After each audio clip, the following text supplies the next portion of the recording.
और को पायलट यानी ग्रुप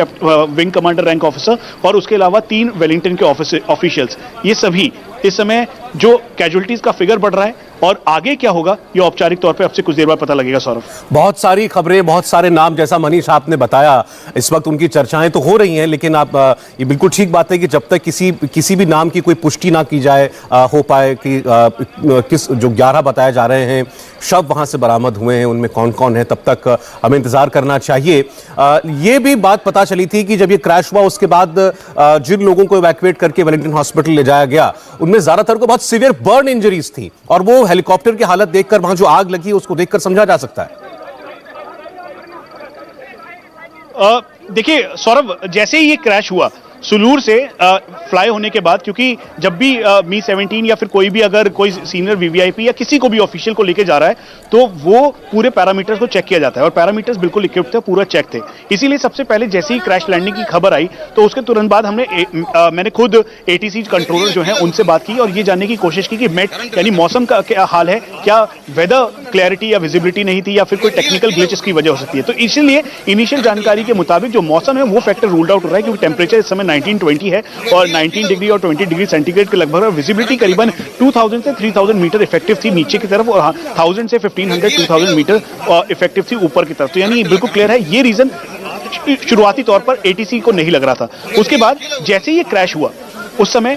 क्रैश होने के वक्त वो जो मिनट का मूवमेंट था उस समय क्या हुआ, कैसा हुआ, अब से कुछ देर बाद वो पता लगेगा जैसे ही कंट्रोलर जो इंटरसेप्शन या फिर जो रिकॉर्डिंग है वो आएगी। लेकिन जैसे ही वो क्रैश हुआ उसके धमाके के साथ, क्योंकि सीढ़ीनुमा खेती की तरह बगान है, ये सरकारी बगान है जो कि रोड हेड से करीबन 2 किलोमीटर अंदर की तरफ है, तो इस समय सीढ़ीनुमा खेती, और वो जैसे ही हुआ वैसे ही वो बर्स्ट आउट हुआ, बहुत तेज की ब्लास्ट हुआ। और उस धमाके के बाद जो इंजर्ड थे, क्योंकि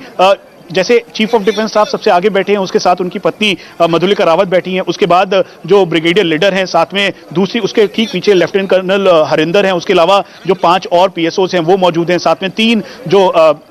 वेलिंगटन के स्टाफ मेंबर्स हैं वो हैं, पायलट को पायलट मौजूद है भारतीय वायुसेना के। तो ब्लास्ट होते ही, क्योंकि सभी ने सीट बेल्ट लगा रखी थी, ये होता ही है, ये प्रोटोकॉल है, और उसके तुरंत बाद ही जैसे ही ब्लास्ट हुआ धमाका तेज था और उस धमाके से तब ताकि लोग वहां तक पहुंच पाते, उनको निकाल पाते, एक एक करके निकाल पाते या एक साथ निकाल पाते, वो धमाका इतनी तेज था, आग की लपटें इतनी तेज थी कि वो निकालने में करीबन 1 से 1.5 घंटे का मशक्कत करना पड़ा और काफी ज्यादा मशक्कत करने के बाद जो इंजर्ड लोग हैं उनको निकाला गया। इंजर्ड भी 80% 90% बर्न थे, जहां पे प्रोबेबिलिटी इंजरी और हीनियस इंजरी और साथ में इतने जो हैवी वुंड है डीप कट के साथ वो बहुत कम हो जाती है। तो इसीलिए उन सभी को इवैक्यूएट किया गया और तुरंत मिलिट्री हॉस्पिटल वेलिंगटन ले जाया गया, क्योंकि ये चीफ ऑफ डिफेंस स्टाफ का से जुड़ा हुआ मामला था कि पहले देश के सबसे पहले चीफ ऑफ डिफेंस स्टाफ उनका एक्सीडेंट हुआ था, उनका ये दुर्घटनाग्रस्त हुआ, उनका क्रैश हुआ ये हेलीकॉप्टर, तो इसीलिए उनको इवैक्यूएट किया गया, उन सभी लोगों को इवैक्यूएट किया गया। और जो उस साइट पर मौजूद लोग थे और खासतौर पे जो ऑफिशियल्स, चाहे इनिशियली मिलिट्री पुलिस के लोग पहुंचे, उस एरिया को बिल्कुल कवर करना था, साथ में जो एसपी ऊटी है वो वहां पे पहुंचे, लोकल एडमिनिस्ट्रेशन के लोग पहुंचे,